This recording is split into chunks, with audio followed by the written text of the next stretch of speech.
What is up, fanboys and fangirls? Welcome to another episode of the Reviewpoint podcast, coming to you from fanboysanonymous.com. I am your host, as always, Tony Mango, and joining me for this edition is Caroline Oliveira. Hi. You're so cute. So, we are going to be reviewing for this edition the latest film in the Marvel Cinematic Universe, which is kind of the end of it, but not really, because they're going to continue to do these because they make $1 billion per movie, and why the hell not? They're amazing. Which is Avengers Endgame, the 22nd movie of the franchise. I'm not too sure off the top of my head, but I'm not going to edit this, so that's good enough. And we're going to break down things the way that I normally do here, where it's a non-spoiler review set up first, and then after that, we'll give you some warnings about the spoiler section for this and break down the hits and the misses, what we liked, what we didn't like, all the kind of stuff that's in between. And we invite you to do the same in the comments below, so go ahead and do that if you are listening on YouTube. If you are on iTunes or Stitcher or Spotify or anything else like that, then hop on over to fanboysanonymous.com and find the post and drop your comments there, or wherever else you want to do that. Tweet at me or, whatever. Just get your opinions out there. That's what we're going to be doing here, so strap yourselves in. So we're going to start things off with just a general idea. Actually, before we get into that, we should just remind everybody that, obviously, if you have not seen all of the other movies leading up to this point, we're going to treat this as like the non-spoiler section is spoilers for the other movies. So I don't know why you would listening to an Endgame review if you like not seen like Guardians 2 or something like that. But yeah, so that stuff's going to be spoilers, just ahead. We have both seen all the movies, and how are you feeling coming out of this movie? Are you happy? Are you sad? Are you gonna dance around, or I liked it a lot. I mean, it was tough to not go to the bathroom towards the end for me because I made the mistake of buying a large drink. So that's also a heads up for everybody. It is, 3 hours long. Mm-hmm. So you pace yourself. Don't make the mistake that I did. I was able to last till the end, but it was rough. I was like sweating. No, but being serious now, like, yes, I liked it a lot. I think we'll get to some of the specifics of, certain things that maybe we both agree that could have been different, and certain things that we're disagreeing 100%. But I liked it, and Hulk is great. I love Hulk. I felt very pleased with everything. I don't think this is going to be my favorite out of all the movies, but at the same time, I've warmed them up to a couple other movies in the past, and some other ones don't hold up as well, and I feel like this is going to hold up a little bit better than I thought that it would, even after like a few minutes of seeing it. The more that I think about it, the more that I think I'm actually going to really enjoy watching it for the second time. And of course, I'm going to watch it for a third and a fourth and a 15th and whatever.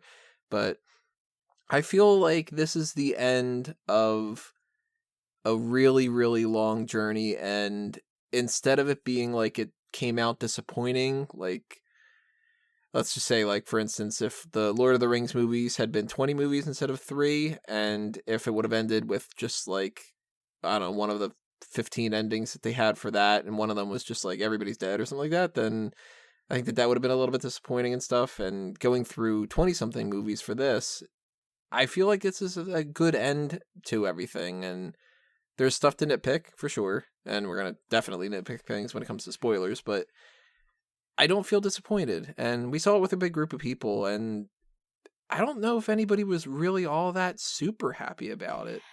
I mean, it's rough because, like you said, we've been watching these movies for a while, and we know these characters, and I guess there's also that part of us that is like in denial that that this is like the final Avengers movie. So I don't think, even if it was on paper the most perfect thing in the world, I don't think a true fan, and I don't even consider myself a true fan. I feel like I'm kind of a fake fan because I am more into DC characters, not the movies, guys. Don't kill me. But I didn't really grow up reading Marvel comics. So that's why I consider myself kind of a fake fan. But was always a really big fan of the Hulk.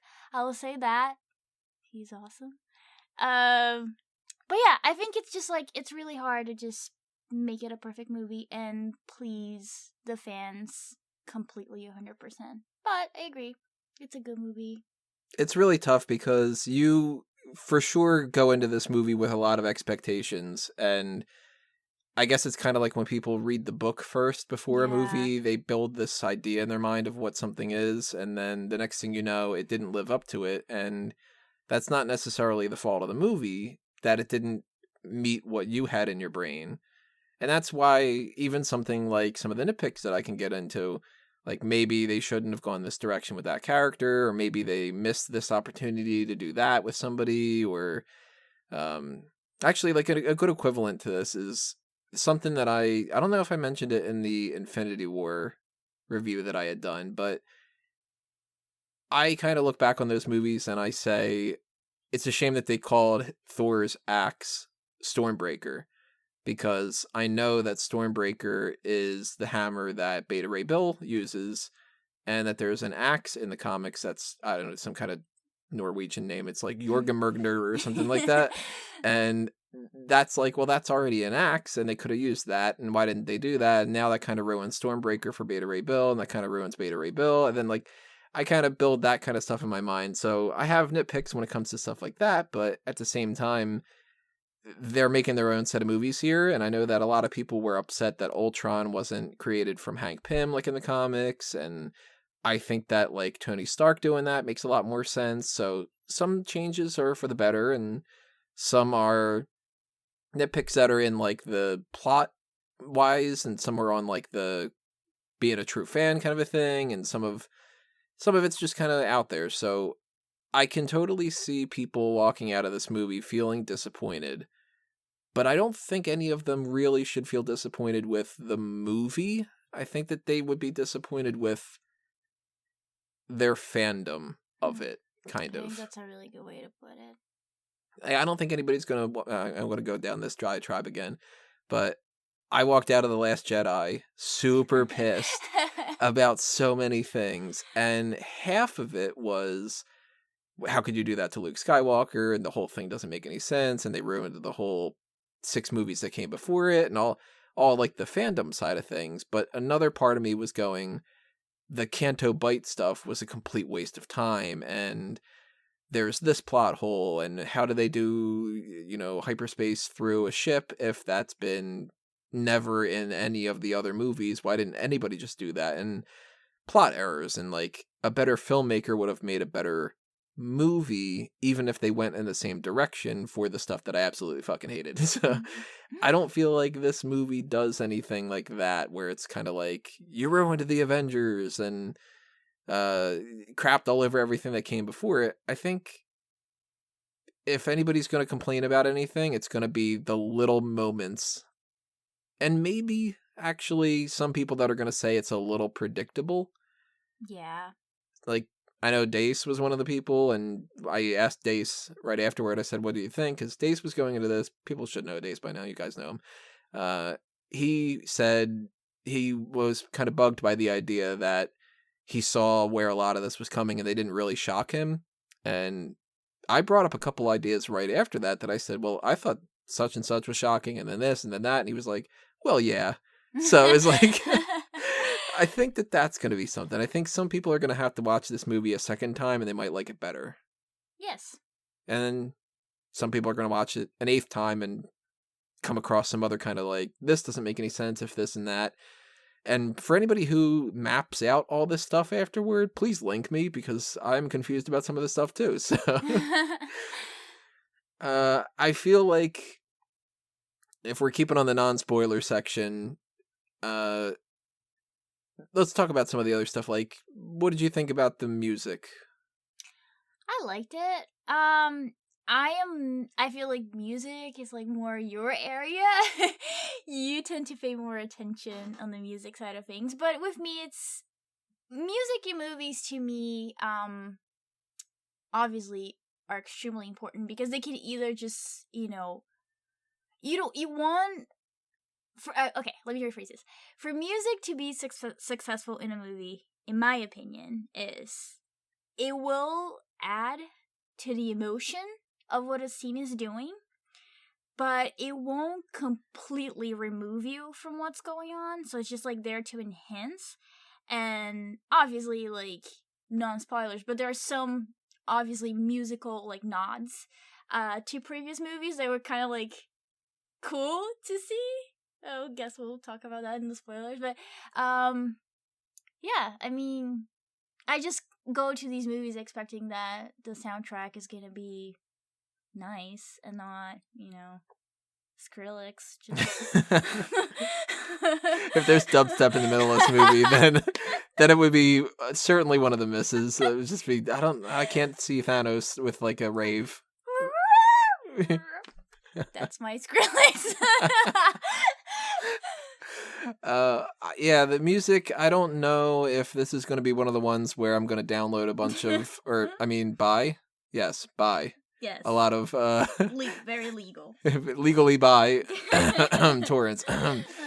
Some of the like songs from there, the same as like Stark Goes Green from the first Avengers, is like very like stands out to me as a really good song from Alan Silvestri. And obviously, like, the Avengers theme pops up in this. That's no spoiler. If anybody thinks that's a spoiler, I don't know what to tell you. But I don't know. It's kind of like how certain Bond movies have some songs on it that I really like, and certain other ones I can go through the entire soundtrack. Like, I don't think that there's a single song from Spectre that I have other than the main theme. And the whole, like, background stuff that came to this, I don't think any of it stood out to me. So it kind of supported it, but it didn't.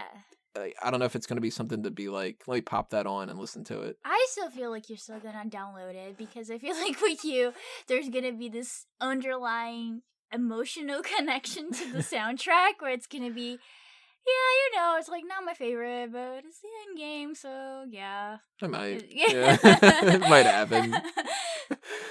Let's see. Characters wise, that's kind of hard to do in a non-spoiler section, so we're going to save that a little bit. And plot, obviously, we can't tell you the plot. Can't tell you our biggest hits and misses and everything like that, but we can talk about special effects. Yes. So I was looking forward to that. That was great. Yes. No like problems at all, and no, there were some scenes that, and Tony and I, when we watch movies, especially at home, we talk a lot. But obviously this one, like, we were mainly quiet, except for maybe like once or twice where we just like made quick comments to each other, and one of them was like, whoa, as far as special effects go. I mean, it's not a surprise to everyone that, now with CGI you can, I mean, even with like the first sorry, the first Captain America movie, yes, like we saw him like change bodies, like, and it was so well done even back then that it wasn't, it's like some movies, like especially like in the past, you can tell when there's like a green screen, or like the CGI is not so good. But now we know that things are so advanced that you can change someone's body, you can change someone's age, you can change almost anything and everything and still make it look really believable. Yeah, I think that if this doesn't win Best Visual Effects for the next Oscars, the only way it isn't going to win is because something came along, like something mind-blowing. Yeah, something that really is, that they took something to a whole new level, like kind of like an Avatar type of thing, but I don't even know what that whole new level will be. Or politics. Yeah, it could be that too. I do have to say though, and I guess I'll get into this specific thing more in the spoilers, but there was one practical effect in it that took me out a little bit. And I used to do practical effects like for indie movies, so obviously like not as good as these like amazing people, and I doubt that I could do any better than they did. But there was like this one little element that was kind of like for me. But all like maybe just because I'm a snob, and I'm a really big fan of practical effects. So that's always something that I study a lot when I watch a movie. And there was like one little thing that was just like, that's bothering me a little bit, but overall, amazing. Okay, well, that's our non-spoiler section. So from now on, for the whole rest of this, you are warned.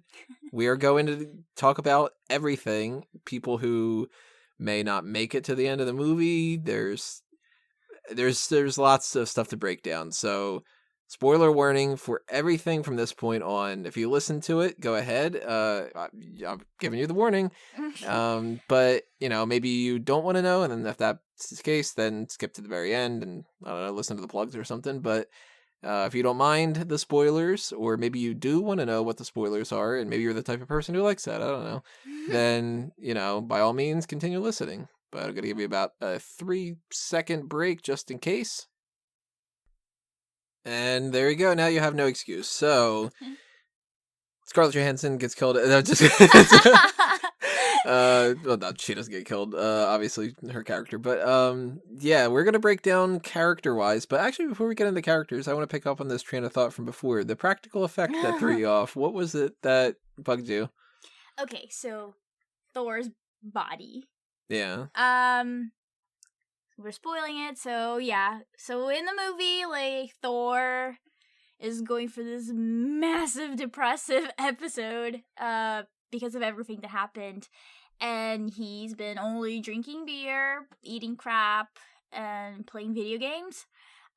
So he has a big belly, which was not the part that annoying me. The belly itself, like, I thought was really interesting because they gave him the body of somebody that, not so much of a bodybuilder because they have no, like, body fat, but like a fighter or somebody who is like big, has like fat, but you can still see muscles, which I thought was really nice. The belly. The thing that took me out of it were his tits.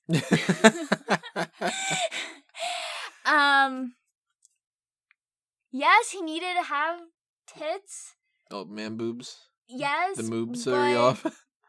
The moobs, yes.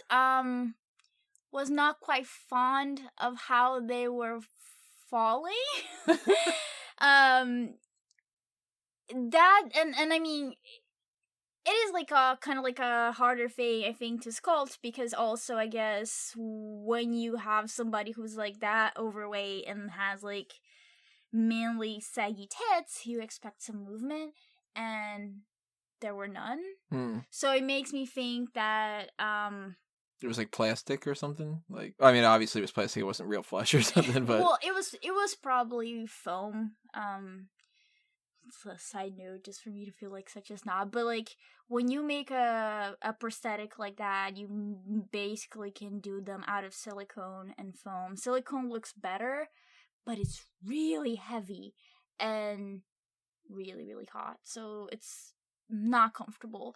So I'm guessing foam. It's just like they had no movement when they should have a slight movement.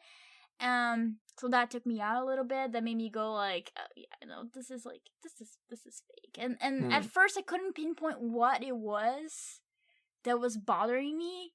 I'm like, is that the stomach? No, like the stomach looks like, no, it's the tits. I feel like that was very anticlimactic. I feel like you guys were waiting for me to be like, oh, that ship, or no, it's just Thor's new tits. The moves. Sorry. Let's talk Thor while we're at it, because we're talking Thor.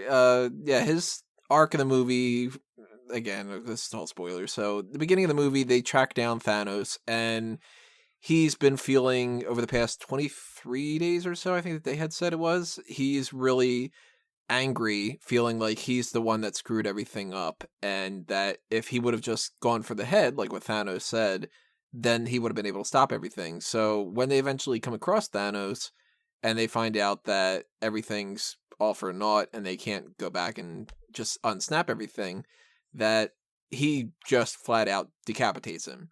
And I really liked that, and that was one of my hits for sure.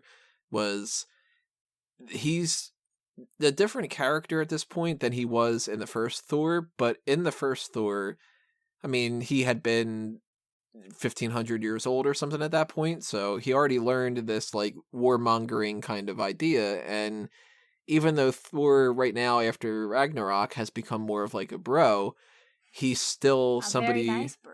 Yeah, he's Not not, like, annoying bro. not at the bar hitting on people, like, that kind of thing, but he still has that warmongering side of him that he's gonna go straight to, well, I'm just gonna punch somebody Yeah. or, whatever. So he He's would, impulsive. yeah, and he would be the type that would be like, I'm angry that I didn't do this, so I'm gonna chop your fucking head off, Yes. Yes. And that, that's such an important thing for them to write in this movie because, we have somebody like Cap who's like very righteous and correct. And with Thor, like, at the end of the day, he's kind of like a Viking. He's a god, but there's like the human element to him, which is very impulsive and like very passionate. And like even in the first movie, he started out as a big brat, and even though now like he's one of my, I did not like him in the beginning of the very first Thor movie. I was like so annoyed. I was like, this is like those dudes that like go to the bar that is under my building and they're just like vomiting everywhere when I'm trying to walk my dog, and they have like the pop like collar on their polo shirt. Like I hate that stuff. Puka shell necklace. Oh God, the pastel colored polo shirt with the fitted jeans with like the cuffs like I hate that stuff.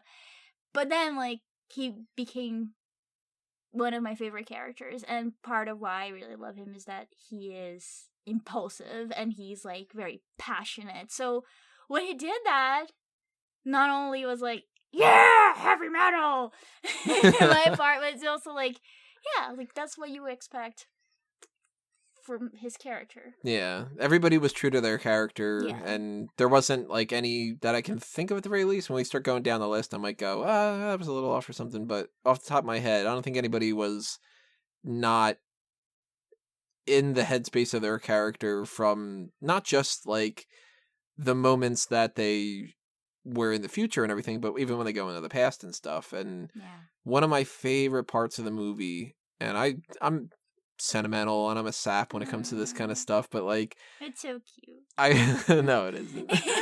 I really liked how when Thor went back in time that he was kind of like, Rene Russo's character Frigga, I don't know how they pronounce it in the movies, and it's both pronunciations are right. He goes back to the day that she is going to die from the Dark Elves, and there's a great little couple of moments where she recognizes that he's in the from the future, and that she gives him a little bit of sage advice about being like, if you're a failure, you're just like everybody else because everybody fails. And that would have been good enough on its own, but I was kind of hoping for at least something where he would say, like, I love you one more time or something, because he didn't get to do that in the movie. And he gets to do that. And that makes it all that much better because he gets a little bit of closure on his mom's death. And he gets to know that even she kind of knows that he's about to say, you're going to die. And she's like, don't bother, like, whatever, it's fine, that kind of a thing. Yeah. So I like that a lot. That was one of my favorite moments. And usually on these movies, more than any other type of movie, I really like the character moments more than anything else. Like, I don't dislike the action, of course, because that's super fun, and I'm going to talk about a particular moment that actually made me tear up. But it's the characters that make this stuff so good, and seeing, like, I mean, Thor the Dark World came out in like 2014 or something, like however many years ago, and that is something that over the course of Thor Ragnarok and Infinity War, when like in Infinity War where he's talking to Rocket and he's like, well, you said your dad's dead, you got your mom, and he's like, no, she's dead too, and whatever, and what else can I lose? Like, he's going through a lot, and I like those kind of moments a lot. And pretty much any part in this movie that had some kind of sentimental thing to it, I was like, I like this a lot. I like that Thor also had that shot where he gets Mjolnir back and he gets all excited going, I'm still worthy. Like, that was cute. He needed that. Yeah, that was the confidence boost that he Yeah. needed. And by the end of the movie, Thor, he has already settled New Asgard, which was one of my checklist things that I really wanted them to have New Asgard. And he leaves Valkyrie Mhm. in charge, which I like and I don't like. That's where one of those nitpick things can come into play, because my nitpick is I want these two other things about Thor that we haven't seen yet, which are Rune King Thor, which is when Thor is like insanely powerful and all this other kind of stuff, but I don't know how they would be able to do that. And the Odin Force Thor, which is where he actually becomes Odin, basically. Like, he has the same type, like Odin had all those like extra little powers on top of things, and I kind of wanted Thor to end the movie as like Odin Force, super incredibly godly powerful Thor, who is the de facto ruler of the realms kind of thing. But even better than that, we get as Guardians of the Galaxy. Mhm. Seems like where they're going. Yeah. And I love that title. That's like perfect. I hope that they do that instead of Guardians of the Galaxy Volume 3. That'd be fine too, but like the way that they wrapped up Thor, I feel good about Me it. too. Like, I think that they're going to do another one. I think that they're going to do as Guardians of the Galaxy, and I think that Thor Ragnarok got them to say, let's continue to do Thor, and Yeah. not just kind of end things the way that they ended. Yeah, I agree. It's definitely open ended. Yeah. Whereas like some other of the stories, some of the characters in Endgame nicely like ended like with like a big bow, can really go from there. But with Thor, yeah, like I think that he took such a like a beatdown after the first Avengers movie, and this one, like, you see him being so like not confident at all, like freaking out, having a panic attack.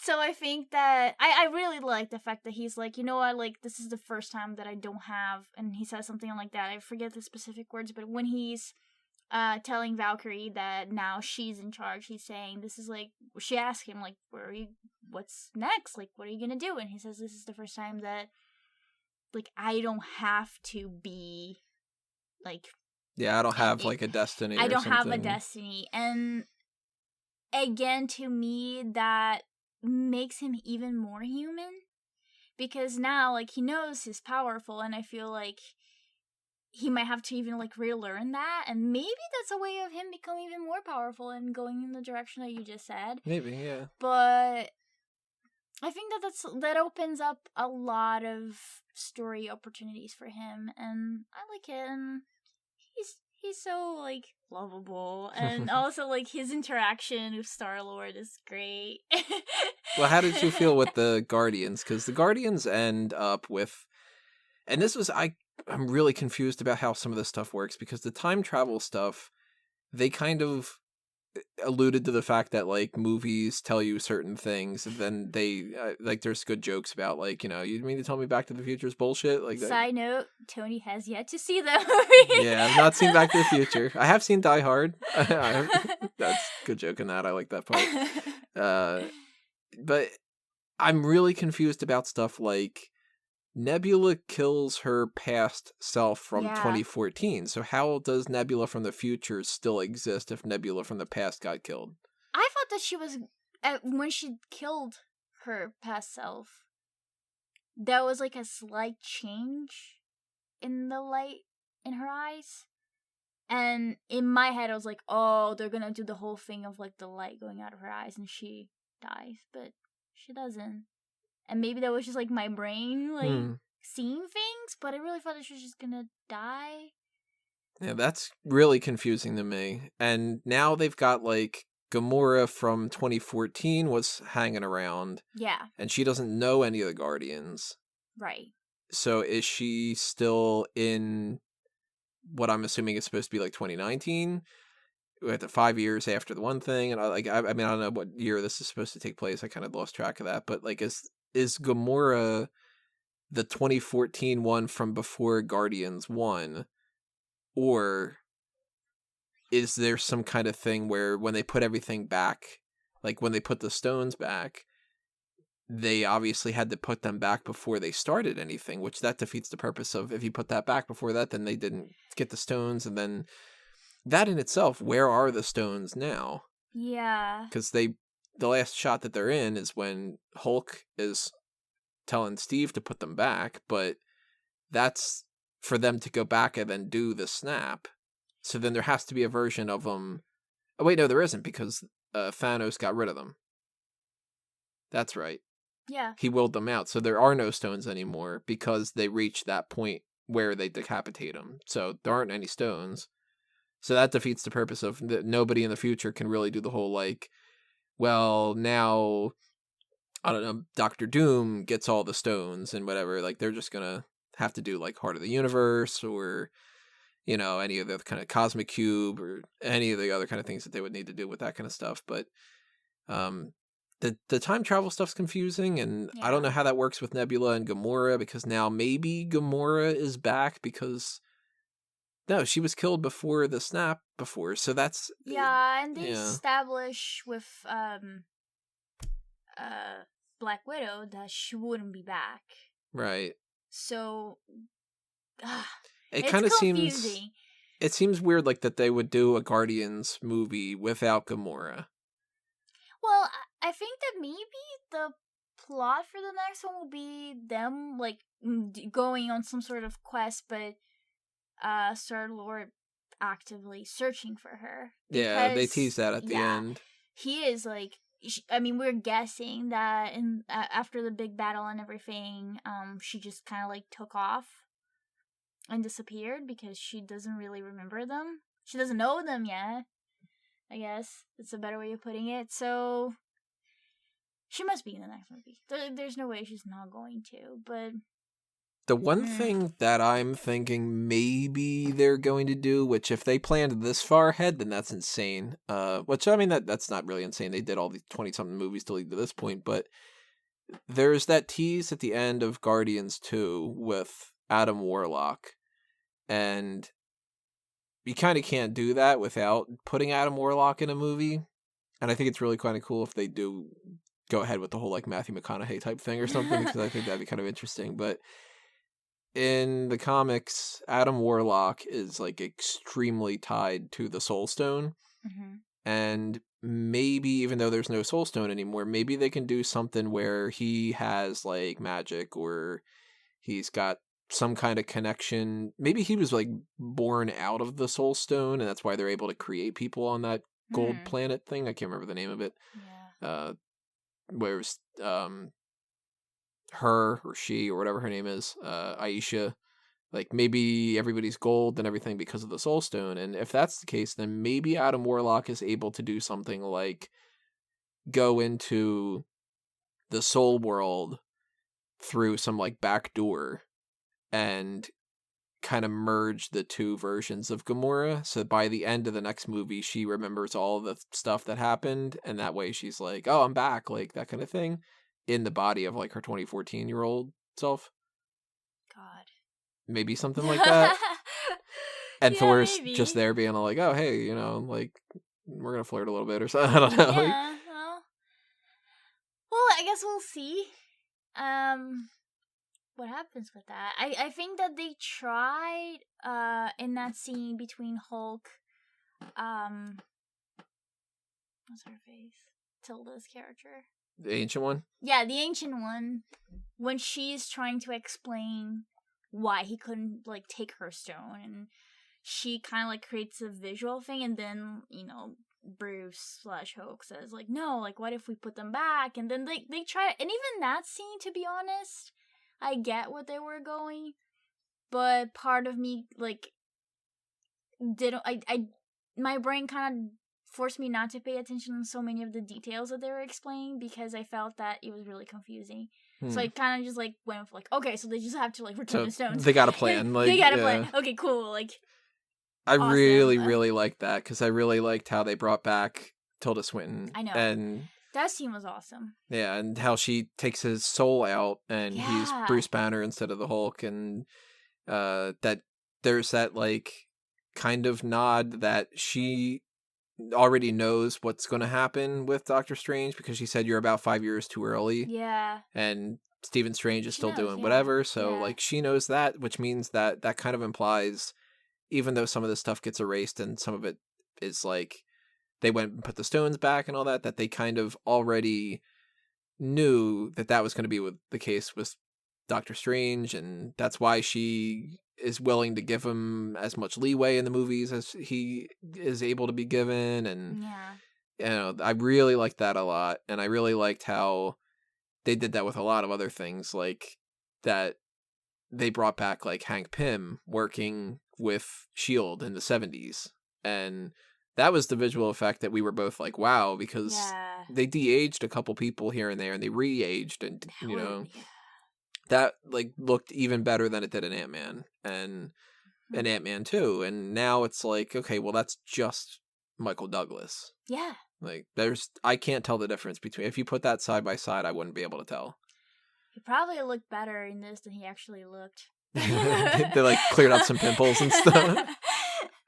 I just wanted to like go back real quickly to the Ancient One Hulk scene. Like, the one thing that I really liked about that scene was that they weren't physically fighting. Yeah. I thought that was like so good because it really brings back to the point that she's just so is spiritually like above, you know, everybody else, and Bruce has now like accepted the Hulk in a way that he's not this like angry guy, angry all the time, like he says. Like, I forget, in the Avengers. Yeah, the first one. First one, yeah. My secret, I'm angry all the time. Yeah. Or I'm always angry. That's what it is. Yeah. Which is another thing, is like that he is able to be.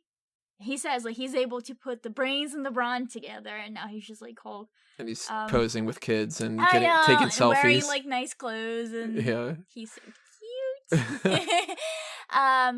So yeah, I thought that scene was like so just brilliant in a way because it was like a quiet scene. Yeah, they didn't need to start fighting and then find out that she isn't threatened by him. She already kind of knew everything. Yeah. Pretty quickly. And or do like that thing that sometimes they're doing movies where they're fighting and talking, and then at one point like he says something that just brings the argument home, and she's like, "Oh, you mean that Stephen Strange is whatever." Like, oh, okay, here. Take this stone. Like, they have that part where he says, well, why did Doctor Strange give it up? And that's what convinces her. But they weren't in the middle of, like, you know, let's pull my punch real quick and that kind of thing. And yeah. I liked, too, that took place during the Battle of New York. And that it shows that, you know, the Ancient One has been there. And when you go back and you look at the other movies and you think, like, well, why wasn't Hydra doing anything with this, or why wasn't S.H.I.E.L.D. doing anything with that, or whatever? Like, why wasn't the Ancient One trying to help out with the battle in New York? And then you see that she actually was. Like, she had her little spinny things going on, and, you know, like, so she wasn't, you know, standing there with the Avengers at the time, but that wasn't her concern. Her concern was protecting the Sanctum. So all she was doing was staying there. And Bleecker Street. On Bleecker. On Bleecker Street. And I really liked that touch. I really liked how they did the whole thing with when they went back in time and they were talking to different people, that, like, I was surprised that they got, like, Natalie Portman to come back, and they got Robert Redford to come back and be Alexander Pierce again. But no Lupita! No Lupita Nyong'o that I could see at the very least. I was looking for her. Yeah. I have such a girl crush on her. I was actively looking for her and her beautiful buttery skin. She wasn't there. I was kind of like upset. She wasn't there, but damn near everybody else was. Maybe her tethered was. What was that? Her us version was. Oh yeah, her tethered. I really liked how they did that. I was really surprised too, because I thought that maybe they would have, like, they have Loki back, and it was really cool to see stuff like what happens right after they're doing the whole pose, and Stark says, like, all right, we're not just gonna stand here and pose all day or something, and that they, if you watch the Avengers, you can think that, well, what happened afterward was like that they told the Hulk to take the stairs, Right. and like I that he's love all that. pissed about the stairs, and that they met up with Rumlow and Sitwell, and that's how they took the Mind Stone with Loki's staff, and that would make perfect sense because Shield would have come by and they would want to possess that again, and they're all the Hydra ones. And I really liked Cap saying "Hail Hydra." That was cool. That was awesome. And I thought that they were going to do something with the elevator where he would say, "If anybody wants to get off," like he did in Winter Soldier, but doing that was even better. And there's a great moment during that whole thing that I really, really liked a lot. A big hit for me was Cap is fighting Cap, and Cap thinks that the other version of Cap is Loki, which makes perfect sense, and changes it around, and he says, "I could do this all day," and he goes, "Yeah, I know." I like that. I thought that was going to come into play in the fight with Thanos, and that he was going to say, "I could do this all day." And I thought so too. But I'm kind of glad they didn't, because I was just like, okay, calm down now. Like, you already used that line. Yeah. But that scene reminds me of another, like, probably one of my favorite one-liners in the whole movie. That's American's ass. Yeah, that's America's ass. Ant-Man was so funny in this. And, like, a lot of his moments, especially Rocket, were really, really funny. But, like Rocket saying, like, he's like a little puppy. Yeah, like, you want to go to space, little puppy? Look at him, he's so happy. Like, but it's, like he just, like, again, like, true to character, freaking out at first, when he comes back and realizes what's going on, but, yeah, so he brings to the Tony Stark brings to the attention that Cap's, I guess, previous uniform didn't really I think he said something like, "That doesn't really do much for your ass," or something. Yeah, I was trying to, like, say something like a little bit more loquacious. But and then after the fight, Cap does agree. He's like, well, and I guess Scott says, like, no, like, that's America's ass, and, like, that's so great because he's such a fanboy too. Yeah. There's even a part that is like a little bit more subtle, but when Wasp is like, "We got you, Cap," and whatever, and it's just kind of like you can see that she's kind of fangirling a little bit, and like, the idea of him being like a fanboy of Captain America, and like Rocket saying like he's really good at this like speech stuff. Like, everybody's like, oh. Everybody has a crush on him. I don't blame him. I really liked all the kind of stuff that they did with Ant-Man. Like, here's another nitpick of mine though. They age Cassie up 5 years because they need to show the passage of time and everything. And one of the things that is a nitpick that I didn't even think about until right now, though, they don't establish in the movie if her mom and her stepdad vanished. That's true. So I don't know if that's a matter of like that they did vanish and they came back, because obviously everybody came back except for a couple people. But if they did, then that, like, she's been living on her own for 5 years, or if they all stayed around and she's just been living thinking that her dad was missing, because Scott Lang is missing on the thing, but they didn't really come across anybody else. So yeah, on the memorial. So I'm assuming that she just grew up with her other parents, and that's going to be something that they probably address in the future, being like, you missed 5 years worth of this, and he misses 5 years because he just kind of comes straight into the future. And but I'm disappointed that they're not going to have that little girl around anymore, because she was so good. She's adorable, and I mean, now she's older, of course, and I don't know how they're going to kind of factor that in, but maybe they're going to do something with the quantum realm. Maybe they'll go back and talk to her from a different time or something. You just really want that little girl back. She's so cute. She was so good.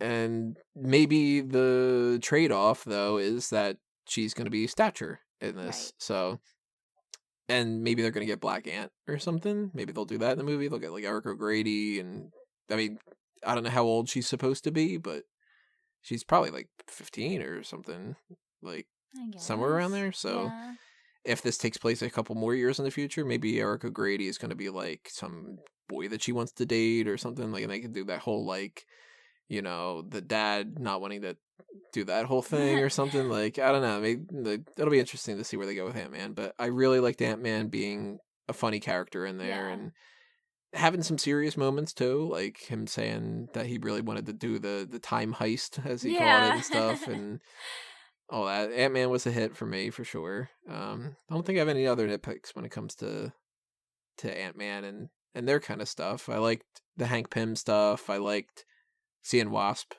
be a part of the battle. Like, all good stuff on that. Yeah. And Hawkeye, they do the Ronin story to a certain extent. He's got the Ronin gear, and he's awful hairstyle. Yeah, so bad. That should have been snapped. Yes. He goes through the Ronin thing because his family's disappeared, kind of like what everybody sort of assumed was going to be happening in the movie, and that's how they actually start the movie, which I like that, because that's, just a little reminder of what it's like to watch somebody disappear. Mm-hmm. And I'm assuming where they go from here in that Hawkeye TV show that they're going to do is that he's basically retired, but at the same time he's going to train Kate Bishop, and she's going to be the new Hawkeye, and he'll just be dad, essentially, and that's fine. Like, Hawkeye's never been the type of character that I feel needs to have, like, he should have had 3 movies or something. He's a supporting character, so. He is, and you know what? I don't really like him. Like, I for some reason, I have a really hard time having some sort of emotional connection to his character. I like his sword.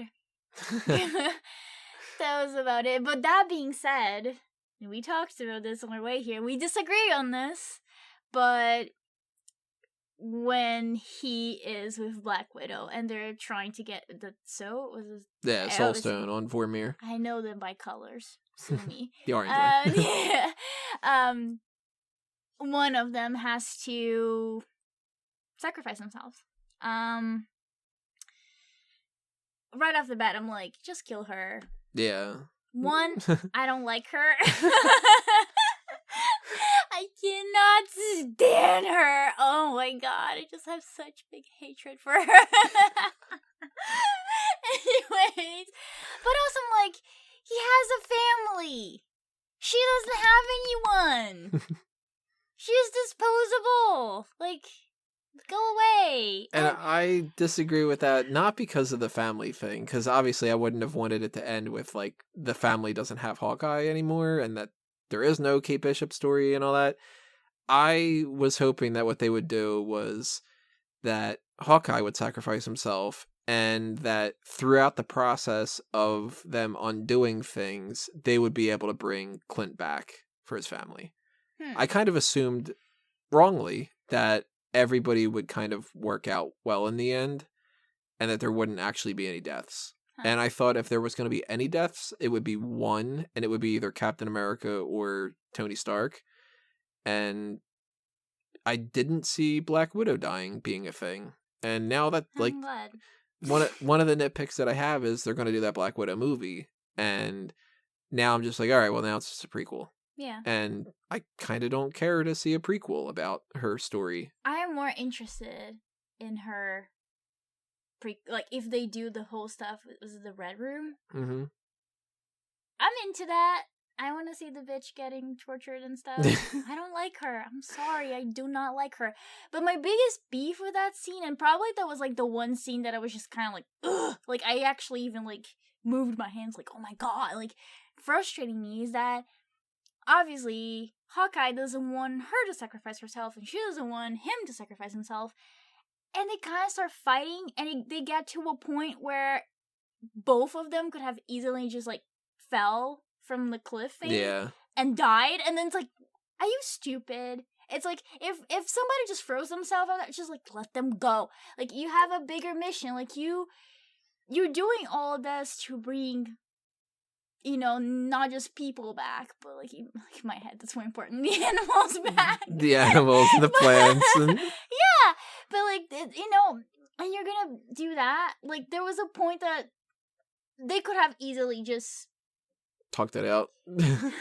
Died. Both of them. And then what? And even worse, like, they wouldn't have been able to tell everybody else that, oh, by the way, like, We failed. We both died, and you guys Yeah. can be waiting for us, but we're not coming back. Yeah, and I thought that maybe when they would put the stones back, that would imply that they put the soul stone back, and then that's where Nat would come back. And they tried to make it a point, at the very least, to say that she can't come back, because Yeah. then that's that. But then that's the whole time travel thing again, which is like, okay, well, if that means that she can't undo that, because then that would bring the stone back and whatever. Well, you had to undo all the other things, so the time travel kind of self-defeating, and maybe they can do something like that if they ever really wanted to in the future. Maybe it could be like that. I mean, there's so many ways that they could do stuff in these movies because of the comics being like they retcon things all the time and things are crazy. And actually, this is a completely random aside note, but this is something that I really kind of feel is a missed opportunity. I wanted them to do something in like an end credit scene. Ideally, I was hoping that there is no end credit scene, Yeah. and there's no mid credit scene, and I wanted there to be. First off, I wanted there to be a Stan Lee tribute. Like, Yeah. I mean, they did that for Captain Marvel. yeah, they did it for that, and I kind of wanted there to be a better cameo for Stan Lee, but it Yeah. was funny. It's younger Stan Lee, Yeah. and he's all hippie kind of thing. But I wanted there to be maybe something like Stan Lee is the one above all, and that's like God in the comics. Like, Yeah. I mean, literally the one above all. And maybe some kind of a shot where he was talking about like that things have changed, but everything can always change, or, you know, like some kind of closure, but open-endedness. But I also wanted there to be a shot of Kang the Conqueror. And for anybody who doesn't know Kang the Conqueror, he is related to Reed Richards, and he is obviously one of the main Fantastic Four members.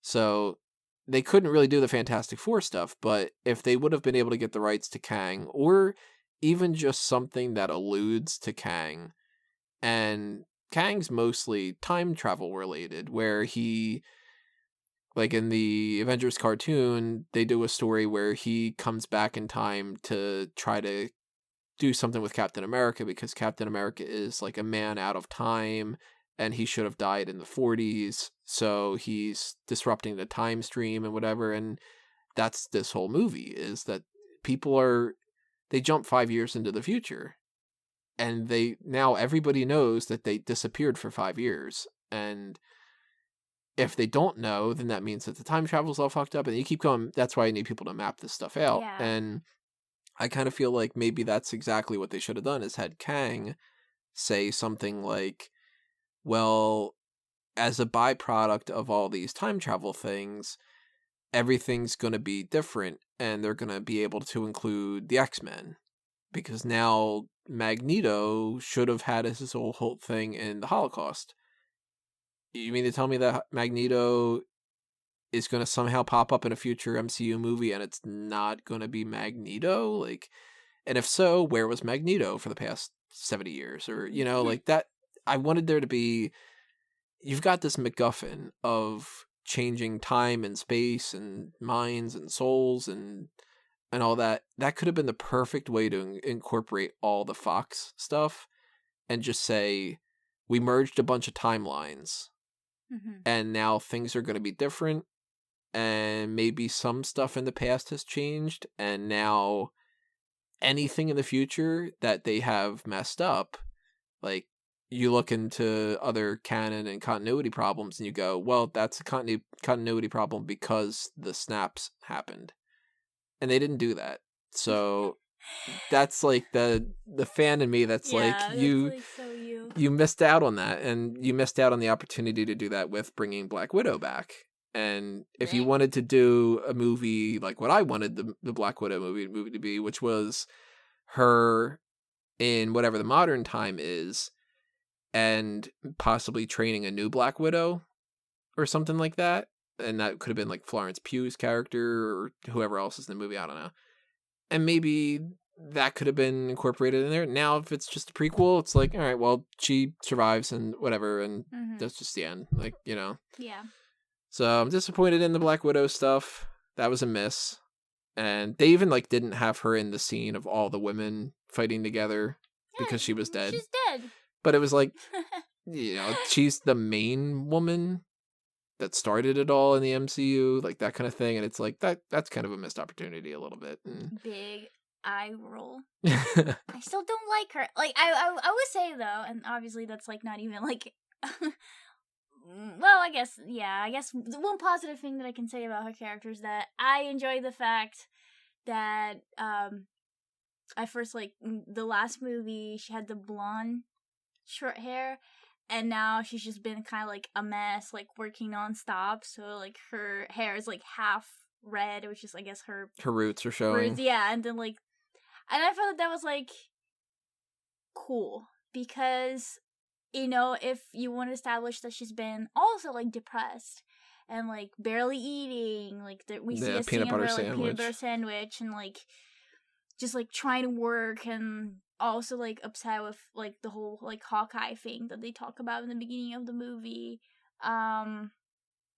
You would assume that she doesn't have her shit together. Yeah. So and that's like such a little thing, but as a girl, it's something that really bothers me in movies where you can see like the female character going through hell, or like even like a zombie apocalypse, makeup done, hair perfectly placed, shaved everywhere. Like they're, you know, like which I mean I get, like I'm not against shaving, I'm very pro shaving, but you know, like if you want to establish that character's going through a lot and you know she's barely eating, you'd expect her appearance to also just like be eating. Yeah, which I thought it was a nice touch, and even a nice touch with like Cap shaving his beard. Yeah, like, and he's because trying to get... he's one of the characters who's kind of like he's trying to not move on, but like he's going. The ever optimist, and and I liked, and there were some other characters that they didn't really do too much, like I mean, Black Panther only pops up for a little bit, but I like how they gave him a little bit of a chance to shine, and he's kind of carrying the football a little bit with the like he's got a little shot where he's kind of taking charge, and it almost kind of felt to me like there's a back and forth between him and Captain America where he sort of takes this like nod. It's being like, well, maybe I'll be like the Captain America going forward. And because we're going to have obviously another type of Avengers meetup type thing. Like we're not going to get the Avengers anymore. And that's because we're missing 3 of them essentially. But we'll see Black Panther team up with somebody, and we'll see a crossover between this person and that person, and Black Panther is insanely popular, and they didn't even make a second movie yet. So, of course, he's going to be a big, big part of that. And Shuri is going to take over for Tony Stark a little bit. And, you know, they're going to kind of do that. And Scarlet Witch is kind of kicking some ass. And I've never really liked the Scarlet Witch character. But I liked that she had a little bit of a chance to shine. And WandaVision is a dumb fucking name for this TV show that they're doing. That's a stupid name to go with, but I hope that the movie or the TV show, the series that they're going to do is at some point, obviously Vision has to come back because it's WandaVision. They would, you know, whatever. So I'm assuming Shuri makes Vision back to like normal, and then I'm kind of curious to see where they take that, and hopefully wearing preppy clothes again. Yeah, and making some paprika or whatever. They kind of wrapped that up nicely. There was a part in this where Hawkeye is talking to her, and he says, "I wish I could tell her," meaning Natasha, that we won. And Wanda says they both know, which I don't know if that means Vision or if that means Quicksilver. I'm assuming it means Vision. Yeah, but, which is kind of like shitty because you also like you lost your brother. Yeah, your twin brother. Yeah, who was like your entire world. Yeah, exactly.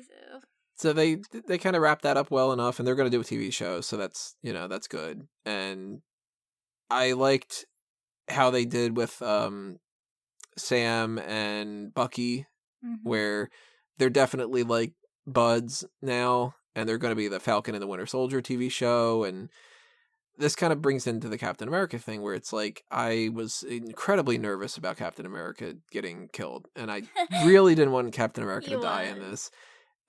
But I like the idea. My end story for Captain America in my mind is always he finds a way to be happy. He lives until he's old and then he dies. Mm-hmm. Because I feel like Captain America as a character needs to be an old man who dies and gets buried as a war hero. Yeah. If he does anything other than that, it seems weird that he doesn't get to be an old man. Mm-hmm. And Also, amazing makeup and CGI CGI. for old Cap. That was really good. Yeah, he looks. I mean, that's going to be really weird to see, like, when we're older, to see if Chris Evans looks like that. Yeah. Because, I mean, you never really know, and if he does, then that's going to be like, he already got a chance to see what he's going to look like when he's older, and that's always kind of freaky. But it's sweet that they have that Cap goes back and he spends a whole lifetime essentially with Peggy. Yeah. And it's a little bit weird because in the comics he's always with Sharon after everything, and in Sharon in the movies they just kind of like they had that one kiss and that was sort of it. And Yeah. you know, and of course the time travel doesn't make any sense because now that means Captain America's been alive for decades in the past and just not doing anything, and Yeah. you would feel like that means he sat through 9/11. Oh my god. And that's true. He sat through because he went back to the 40s or 50s maybe or something like that, but I was assuming like the 40s or so, maybe even the 70s, and that means he went through Vietnam and Kuwait and Korea God. and Afghanistan and all this other stuff where you would think that would be we need Captain America. Yeah. And in the comics, they were able to do stuff like have him fight the Russians, and it was there was the commies, because that was back then, it was like, that's our enemy and whatever. So you could have things like Flag Smasher and USA Agent, or US Agent, that's what makes more sense. And I kind of wonder if they're going to do something where maybe if they ever wanted to do another movie with Captain America, they could do some kind of like, in the past he was doing something and it was just kind of under the radar, or I don't know, but yeah, maybe they do with the spinoff of Bucky and Falcon. Maybe it's like, well, now we have Bucky isn't Captain America, which I thought that they would do. It's going to be Falcon, who has been Captain America kind of, but so has US Agent, and so has what was his name? The Patriot guy. I think his name's Josiah or something like that. Like, there's lots of other Captain America-ish people, and I don't know, I'm kind of interested in seeing a TV show based off of that. And totally random hit was they had Jarvis in it, and that's the only thing I can remember that they've ever had a character from the TV show pop up in a movie. They never did anything with Agents of S.H.I.E.L.D., which that's a miss. No Agents of S.H.I.E.L.D., which means no Coulson in this movie. No, like, not even when they went back in time, no Coulson. And they still didn't bring, like, Fitzsimmons in there, and they still didn't bring Daredevil into there. And, like, it's just like, damn it. Like, this was the one chance you had left to do that, and you still didn't do it. And I know that they don't have the rights to certain things, like, they can't just take the Daredevil show and just put it on Disney Plus now because they still have like a contract with Netflix a little bit, but it's still just kind of like, damn it, like you couldn't have thrown a little reference to like that guy in Harlem who's been doing some stuff where, you know, like it's just like, fuck, I hate that. But I really like how Captain America gets to be an old man, and it sucks that Captain America is not going to be able to be a character in these movies now, where he can't like train the next Avengers, and there's not going to be like the next Spider-Man movie. He's not like working with Spider-Man or something. But we still have those like high school videos that he had. Yeah. But Nick Fury is back, and that's cool, and he's going to be in Spider-Man, and obviously Peter Parker was great. Yeah.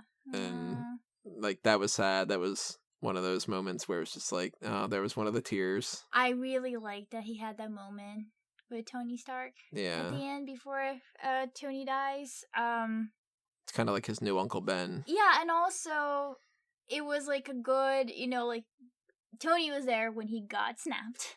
Yeah. So it was just kind of like, oh, you were there for me at that time. Now let me be there for you. And really nice. Totally skipped over it, but I should mention it. One of the moments, and this is the only moment that I've ever, I think, teared up in happiness from a movie, was when Cap gets Mjolnir. And I had been waiting for that since the first Avengers movie, and I was just like, that's something I really want to see. You said it to me too, like maybe like just before we left to the movies. Like, you really wanted that to happen. Because it's especially like in Age of Ultron where he just budges it, like that was already enough for me to be like, I got goosebumps and this is crazy and stuff. And for him to not only pick it up, but it to be this big triumphant moment, and for him to keep using it, like, I mean, he carries it back in time and everything, and it's like Cap holding the shield and having Mjolnir's, like, that's a really cool moment because it means that he's completely come full circle to, he doesn't doubt himself anymore, right? And he's fully worthy because he's got the warrior side to him, and he's nobility and all that, and that's like, he's got not only that, but he's got the dragon scale type of looking costume, which is a little bit closer to the comics. So that's like, they checked off everything that they needed to do with Captain America at this point. And everything else, like U.S. Agent and Flag Smasher and all that, like, that's a shame that they can't do that, but who's to say that they can't do that in some other capacity? Or, I mean, you can't literally do every storyline. They never did the story of Tony Stark being a drunk, and they never did, like, he and Black Widow have a sex tape, or like they did in the Ultimate story, or, but that, like, if they wouldn't have had something like the Mjolnir thing, I would have been pissed about that. And got teary-eyed about that, which is really pitiful, but no, it's not. That was a great moment in that. And other character-wise, I mean, I don't know if there's anybody that we didn't really necessarily hit on. Doctor Strange is just kind of like, all right, my plan worked. Yeah. And that's cool, but he didn't really do much. War Machine's just kind of there as like a bit player. He's not really doing anything too like out there that we need to be like, this great character arc. I really liked how when they went back throughout the different times that they had stuff like when they see Peter and he's singing Come and Get Your Love, that they see it from the perspective of that they can't hear the music, so he's just kind of humming it to himself and stuff. Yeah, like, that was like the one thing that music-wise that I was talking about the non-spoiler part of this is like, it's so cool because like it really makes you think that, oh, like they really went back and we get to see like what happened. Yeah. With a different like pair of lenses on, and I thought that was really cool. And this, oh, so he's like an idiot. Yes. Yeah. So I like that a lot. I like how they incorporated a lot of like little cameos. Like they have Thunderbolt Ross is at the funeral, and they've got. That's something that I don't know. Let's talk about that. Anybody in the comments, who was that fucking kid in the funeral? There was like a 15-year-old boy or something, and we can't figure out who that was supposed to be, and that's multiple people. It's not just the two of us. No, and I mean, granted, they had like a couple behind that kid. That we're just guessing were people like that maybe worked for Tony or whatever. But the camera stopped on that kid for like a split second. It kind of held there for a little bit, as if we're supposed to go like, oh, okay, he's there. John is there. Like, no idea who he is. Yeah, that was confusing, and I'm trying to look through the IMDb right now to see if there's anybody that I can go like, oh, okay, that was like Harley from Iron Man 3 or something, and it didn't look like him. Right. So... Oh. Is Harley on there? So maybe Harley Keener? Maybe that was actually him. Let's see what Ty Simpkins looks like nowadays, because if he looks like him, then that would make a lot more sense. I think that was him. That's okay. So your theory was, right? They incorporated Harley, which is good, because he was a big part of Iron Man 3, which Yeah. I don't really like Iron Man 3 a whole lot, but I forgot Maria Hill in there. I don't know where she got... She was obviously in there because she got unsnapped, but, like, I didn't get to really see that she was in there, so for a second I was like, oh, they forgot about her. They had Korg and Meek, and, Yeah. that was a funny thing. That was awesome. Meek eating some pizza. Yeah. That was With really his, cute. it's like, scissor hands and all that. Thanos in this movie, not as good as the first time. Agreed. I'd say it's a little bit of a miss because he was just sort of filling the part of, like, guy that they have to fight. Yeah, but also, I mean, yeah, I agree with you. But I also have to say that he was a big positive for you in the first movie. Yeah. Like, you told me that you actually, like... kind of rooted for him. Yeah, you, like, understood where he was coming from and all that. And, like, I watched it, and obviously, duh, but I get it. Like, he, in that movie, is a very complex villain, which makes him a better villain, because he's not just, like, a villain from, like, a movie from the 80s where he just wants to kill everybody and burn everything. But yeah, I guess, and it's hard because it's a 3-hour movie and there's so many characters, but he's an important character. So maybe if we had, like, one scene where it was more like a... I don't know, because his motivation is basically just, I guess I'm gonna have to do the thing I already did. Well, he kind of makes it towards the end. He just wants to get rid of everybody then. Yeah, and restart. That is also kind of, I guess, a little bit of a nod to the comics with the Heart of the Universe thing, and it's one of the few comics I've actually bothered to read, which was, it's a non-canon story, which it shouldn't be because it's really good, and that's that the thing that's stronger than the Infinity Gauntlet is the Heart of the Universe, because instead of it being something that influences the universe, it actually is the universe. And there's something with, like, kind of like an entropy sort of thing where the universe is sort of dying, and Thanos becomes one with the Heart of the Universe, and he realizes that the only way to fix it isn't to do something like create new resources and whatever like that. It's that he needs to erase the whole universe and start it all over again. Yeah. And he does that with Adam Warlock, and that's kind of, I guess, a little bit of a nod to that, where they were like, I gotta bring it down to the last atom and then rebuild it. Nobody's gonna know. Yeah. And all that. So I kind of like that. Way before this movie even started, years ago, before Infinity War, my theory for how this movie was going to work wasn't going to be time travel related, because we didn't get into, like, Ant-Man and stuff yet. I thought once we got the Infinity Stones into the mix with the first Avengers and everything, I was thinking, okay, we're going to get to the Infinity War type of story, Infinity Gauntlet story, and then they're going to do the snap, and then they're going to come across the Heart of the Universe, and they're going to undo it by using, like, the more powerful MacGuffin thing. And they didn't incorporate it into the movie, and that's fine. Not a nitpick. Not going to be a miss for me. Yeah. But once we had the whole gauntlet in Infinity War, I was thinking it's a little too tempting for them to not have Iron Man's, like, not gloves, because it's not really gloves, but, like, there's so much built onto the hands in Iron Man, and it's like, well, he is the main character. He needs to snap his fingers at some point and have an Iron Man gauntlet. Yeah. And so I was kind of prepared that they would probably do that, but I didn't think that they would kill him off. And I guess I kind of, like, convinced myself that they wouldn't, because I didn't want it to happen. Yeah, I think that's fine. But I'm 50-50 on Iron Man's death. Agreed. Like, I'm really disappointed that we're not going to get any more Robert Downey Jr. And I'm really disappointed that we're not going to get Tony Stark as the head of the Avengers and S.H.I.E.L.D. And the same thing with Captain America. Like, I wanted him to be the head of Avengers. Because you love his character. He's, like, probably one of your favorites. Yeah. He's the asshole. Yeah. He's, like, the lovable... And I love him, too. But I felt that early on, and maybe it's because like I wasn't in so much denial as you were, but early on when Cap and Black Widow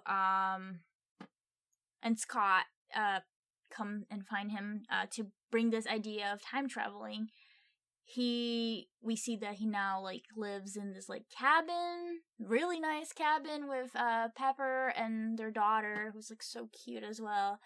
But he says it clear, like he has a good thing going on right now. He has a family. He doesn't want to mess with time traveling and potentially not have his daughter anymore, which makes sense to me. And when he said that, I was like, okay, so it's gonna be the case where in the end he's either gonna have to sacrifice himself, or he's gonna be put in a situation where, you know, he would have to be like, okay, I guess I'm gonna have to be okay not having my daughter for now to save all the people. So I felt that he was gonna either lose his life or kind of like, in a way, lose his will to live because that's his daughter.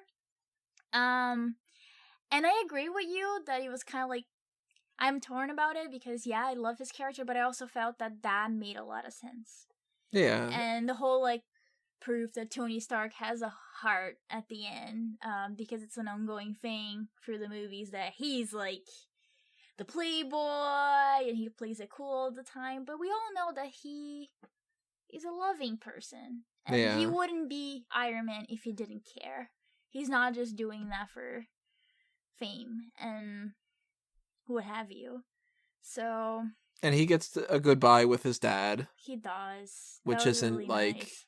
You know, I mean, he doesn't get a goodbye with his mom, and he doesn't get a goodbye with every single person and all that, but he gets a goodbye with Peter and with Pepper, and I kind of assume that maybe if they ever want to do it in the future, where his daughter becomes Ironheart from the comics, and even though that's not the same character and all that, but you know, they could do something like that where she like inherits her dad's intelligence and whatever. Yeah. But like, I don't care about Morgan Stark. Like, you know, it's just sort of my ideal scenario if I were writing this would have been that they needed to go and undo the snap right after the snap, and that they would have had everybody just kind of reform almost immediately afterward.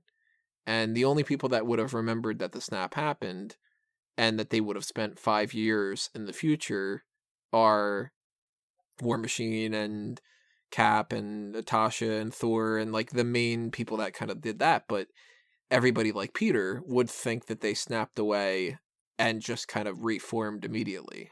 And Doctor Strange would have been like, we're in the Endgame now. Yeah. And then he says there was no other way. And then it would be like, okay, a couple seconds ago, I just said there is no other way.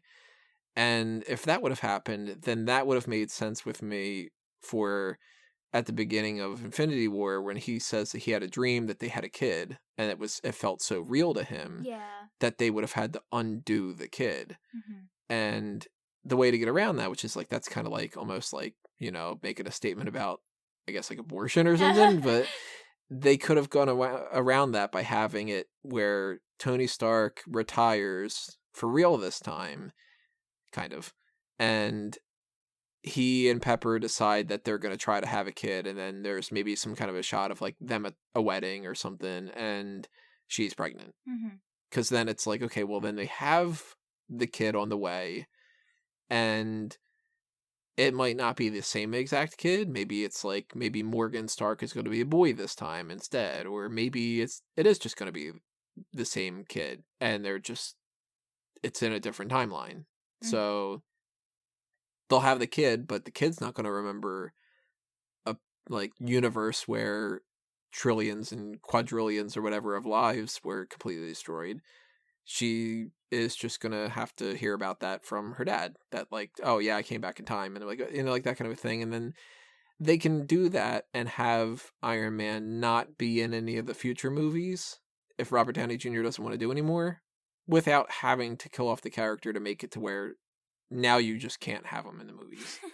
You know, like, and if they did it that way, like they could have incorporated him being like a Jarvis type, so he could talk to his daughter, or if they ever wanted to do something like, it would be kind of interesting and they wouldn't do it, but like maybe even like that he would be the voice inside of the suit that Spider-Man has.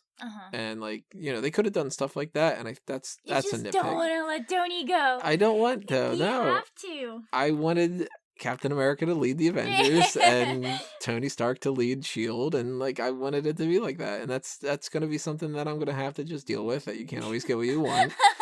And I kind of feel like the people that are going to dislike this movie, part of them is because of reasons like that. Yeah. And it's super sad. And at the same time, it's really kind of good that they ended things where it feels like it's an ending. Mm-hmm. But we can still have another Black Panther. We can still have another Ant-Man. And not all stories.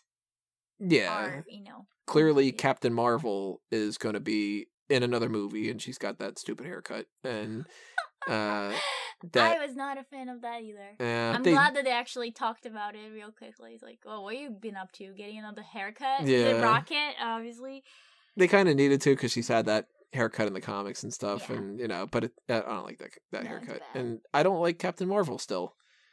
She's not, like, if they are going like, well, we killed off Iron Man, and we killed off Black Widow, and we killed off, essentially, Captain America, and we still don't have Vision, and we still don't have this, and we still don't have that, but we've got Captain Marvel for you. It's like, well, okay, well, we're just going to refer to this as like the good era of the MCU. Right. And then everything that's following is like B+ level. Like Captain Marvel is, if they want to go with Captain Marvel being like the new head of the Avengers, that's not as good.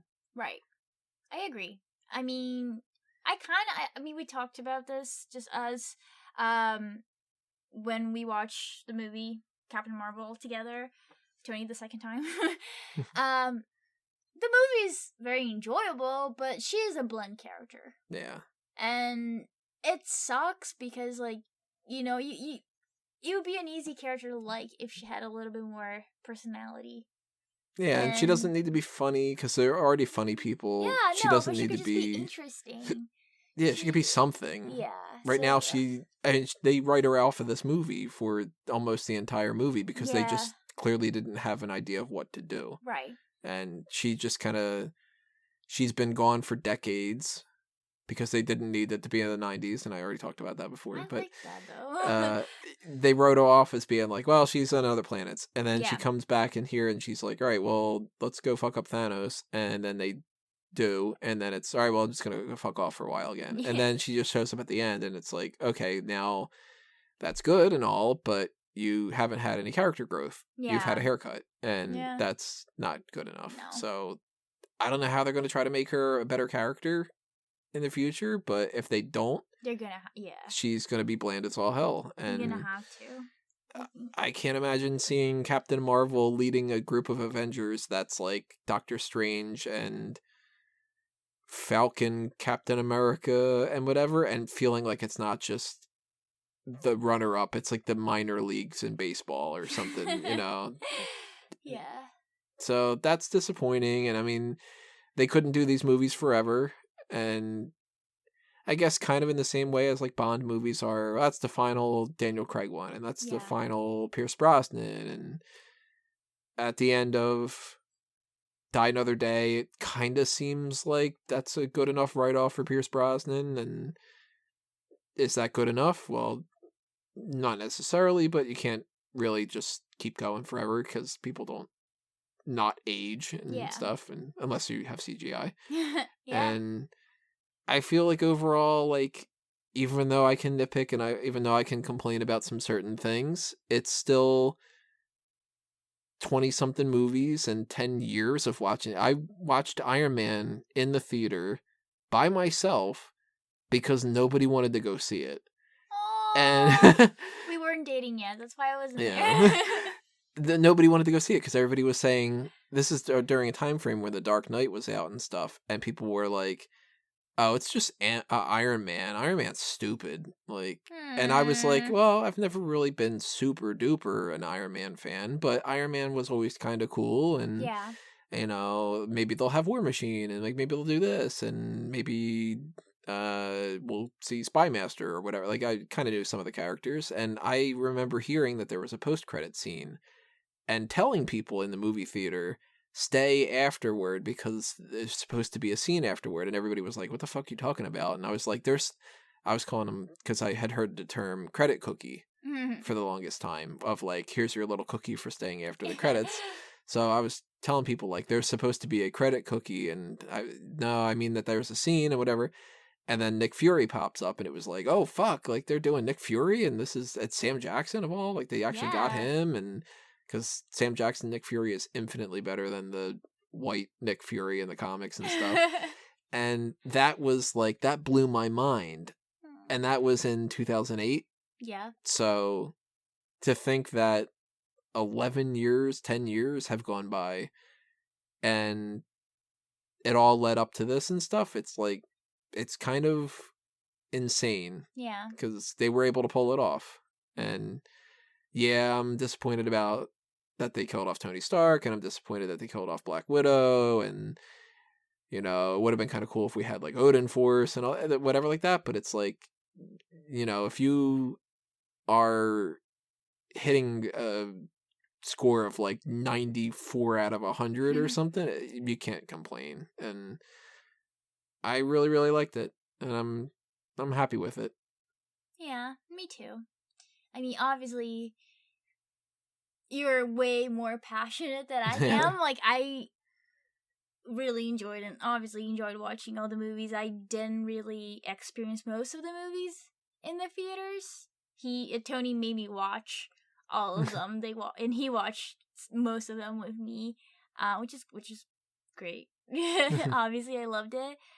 But again, as somebody who's not beyond obsessed with those Marvel characters, and I mean, obviously like a lot of them, I think it was good. I think it was like a very pleasing way to wrap up some of those storylines and make those characters have like a decent ending. Because at the end of the day, even though Tony Stark died, he died as the true hero that he was. Mm-hmm. And with Cap, like, we both agreed that he should be with Peggy. Yeah. And he got to experience that, and he was happy. And everybody else are still kind of like doing their own stuff and progressing their own like stories. So I think it was really awesome. And I also just wanted to quickly say that Tony Stark looks so like beat down and so skinny in the beginning of the movie. That was also really good. Visual effects. That was really, really good. Because Carrie's skinny. But yeah, it was fun. Just wish I had not had so much soda. So what would you say is your biggest miss of the movie? The thing you disliked the most? That I disliked the most? I'm obviously going to go with the fact that they killed off certain characters and that they didn't, like, all that stuff that I kind of mentioned about the missed opportunities of how you could bring certain people back and all that. Like, that's my biggest miss, is no setup for the future by having everybody still be alive and all that. Like, you know, that's my miss. I'm not like hating on anything, but I feel like there were two things that for me could have been a little better, and one would probably be explaining some of these like time traveling caveats. Like, the Nebula thing like confuses me. Yeah. Like that, and I like her character a lot.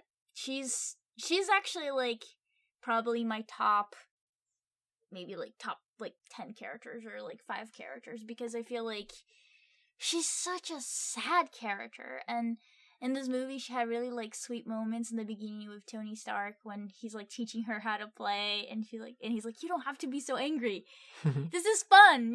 Are you having fun? And she's like, yes. And it's like, aw. And then later with War Machine, where she reaches to get one of the stones and damages her arm, and she gets embarrassed, and she's like, I wasn't always like this.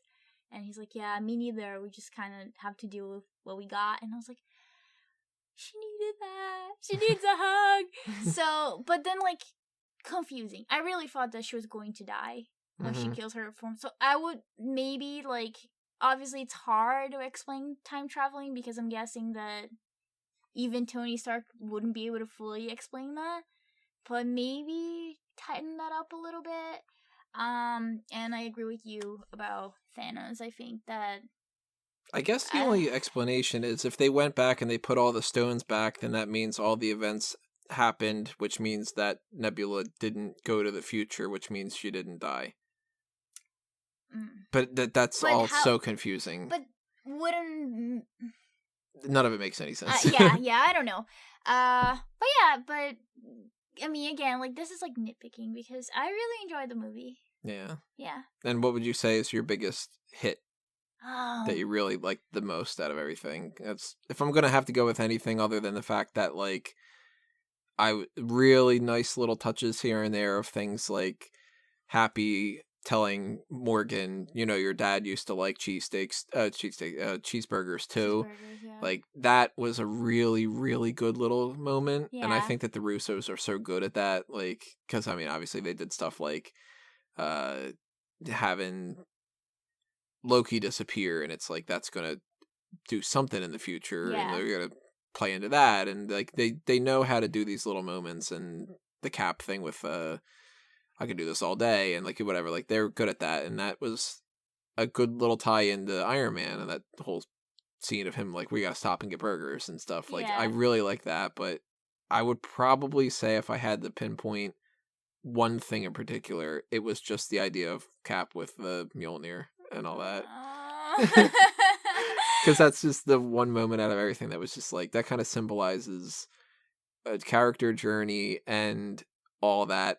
And having him do that and say, with hundreds of characters, Avengers assemble, because they had been building that up, like, that idea of just like, this is full-blown 10 out of 10 Captain America Avengers kind of thing. And since we're not going to get any more Captain America, and we're not going to get any more, you know, all these characters that really, really matter for, like, you know, Spider-Man and everybody, like, in the mix and stuff, like, this was the one and only time that they could have done it, since they didn't do it yet. So they needed to do the Avengers Assemble thing, and that's, like, that was like, like, you know, they said it, like, kind of thing. I think for me, aside from all the funny moments, and again, like, Hulk is so cute, like, he's so sweet when he's like in the car, in the truck, he's like a little kid, like, adorable. But I think that my biggest hit was, like, these little, like, character moments, like, character-driven moments where, you know, like, Thor talking to his mom, Tony talking to his dad, and having these, like, quiet moments where we are reminded that, like, why we love these characters so much. And it's not just because they're, like, badasses and they're heroes. It's because, like, they have that human side to them. And at the end of the day, when we're watching movies, we want to connect to human side of characters. So I think that was awesome. So obviously we're going to give this movie a hit. Yeah. We're not going to go through all that and talk about all the things we love and be like, it sucked. You know? But yeah, I don't have anything else to say that I can think of. I'm sure if I watch it 14 more times, I'm going to have more things to be like, would have been interesting if they would have put this character's name on the memorial, or, like, you know, different things, or I didn't notice that this thing happened in the background and that was really neat, or, you know, whatever. But we just saw the movie an hour ago, so yeah. Totally worth watching it, for sure. Yeah. Even though it's a bit of a mess to get, like, tickets and everything's, like, sold out, but totally worth it. And totally, like, a movie that if you can watch it in the big screen, you should. Yeah. So, I don't know. Thank you for listening to an hour and a half of us talk about this stuff. Which, it could go on and on for hours and hours and hours, but, you know, we'll revisit it at some point and talk about some different things in the future, and anything else that's going on, you'll find that on fanboysanonymous.com, which you can find everything else that's Fanboys related, so Hit that subscribe button on the YouTube channel, ring the little bell for the notifications to be aware of whatever the next video is going to be, which I have no idea what it's going to be because I'm playing this stuff out as well. And if you are listening on the audio only kind of side of things, like on Anchor or on Google Play or anything like that, then go ahead and leave a review. Give us a like or a follow or whatever they have on those different platforms. And while you're doing that, follow us on Facebook and Twitter at Fanboys Anon on Twitter and Fanboys Anonymous on Facebook. And check out everything else that's happening on Fanboys Anonymous. You can follow me personally at Tony Mango, and obviously at like Smart Out Moment for the wrestling side of things, and blah, blah, blah, blah, blah, all that other kind of stuff. I do plenty of plugs every single week on everything. So if you liked this and you want to throw some spare change in my direction to kind of keep the lights on and promote some other ideas and convince me to do some more fanboy stuff that isn't just a review point, then hit up the Patreon and consider donating a little bit to those tiers there, whether it's like $1 or $50,000, which that'd be awesome if you did. Then there's that. There's also a TeePublic and a Redbubble shop where you can pick up some merchandise that they haven't taken down yet for copyright reasons because they keep doing that. So if you wanted to buy a Whatever It Takes shirt, you're going to have to wait a little bit for me to re-upload something like that. And everything else that's on Fanboys, you'll find on Fanboys. Caroline, do you want to toss anything else out there? Nothing as exciting, but you can follow me on Instagram at creepy_Caroline. I'm gonna hopefully figure out a website for myself soon where you, if you're interested in art, you can maybe commission some paintings or some creepy sculptures. We'll see. But that's it. Well, thanks for listening to this, everybody. Drop your comments below and tell us what you thought of Endgame and anything else, whether you thought of something that, you want to chime in and say that I've got a stupid idea about something about Endgame or whatever. Or maybe you liked Thor's tits. Yeah, maybe that was your thing. Maybe your biggest hit was the moobs.